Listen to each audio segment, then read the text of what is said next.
अंतर किया और आज यहां पर एक कुकरेल नदी, जो कभी एक नदी हुआ करती थी, आज से 50 साल पहले कुकरेल से एक नदी निकलती हुई गोमती नदी में मिलती थी। लेकिन 84 के बाद इस पूरी नदी को अपने स्वार्थ के लिए भूमाफियाओं ने पाटना प्रारंभ किया और परिणाम क्या हुआ? जो कभी नदी थी वह फिर नाला बन गया और फिर वह उन बस्तियों के ड्रेनेज को उड़ेलने का एक माध्यम बन गया। उसने एक नदी को तो मारा ही मारा, लेकिन साथ साथ गोमती नदी को भी प्रदूषित करने का काम किया।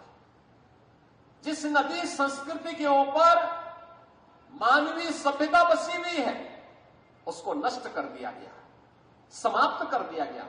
गोमती नदी लखनऊ में आकर के कितनी काली हो गई है, किस प्रकार की स्थिति को पहुंच चुकी है। क्या इस पाप से हम कभी वंचित रह पाएंगे जो यहां पर हुआ? और इसीलिए सरकार ने तय किया कि लखनऊ में आने वाले कोई भी अतिथि हो, कोई भी पर्यटक हो, लखनऊ वासियों के लिए भी, प्रदेशवासियों के लिए भी, हम कुकरेल में एक नाइट सफारी की स्थापना करेंगे। नाइट सफारी यहां पे लोगों के पर्यटन और मनोरंजन के साथ साथ ज्ञानवर्धन का भी एक केंद्र बनेगा, लेकिन साथ साथ इको टूरिज्म के एक बेहतरीन स्पॉट के रूप में हम पूरे कुकरेल क्षेत्र को डेवलप करेंगे।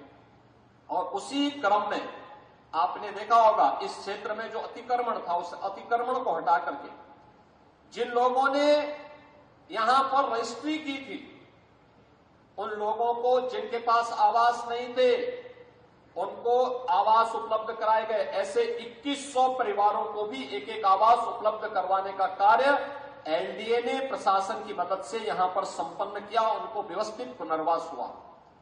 लेकिन साथ साथ जिन लोगों ने जमीन के धंधे के साथ जुड़ करके पर्यावरण को नुकसान पहुंचाने का काम किया और भूमाफिया बन करके लोगों को ठगने का काम किया, ऐसे भूमाफियाओं के खिलाफ भी कार्रवाई करते, एफआईआर लॉन्च कराते, उनके खिलाफ कार्रवाई की गई और सुप्रीम कोर्ट तक लड़ करके लखनऊ विकास प्राधिकरण ने आज इसे खाली करवाया है।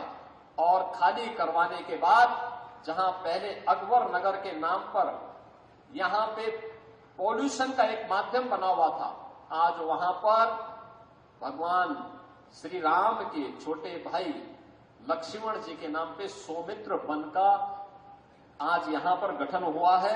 ये जो जितने भी पेड़ लगाए जा रहे हैं, ये सौमित्र वन ही हैं, ये सौमित्र वन के ही हो रहे हैं। हरशंकरी के एक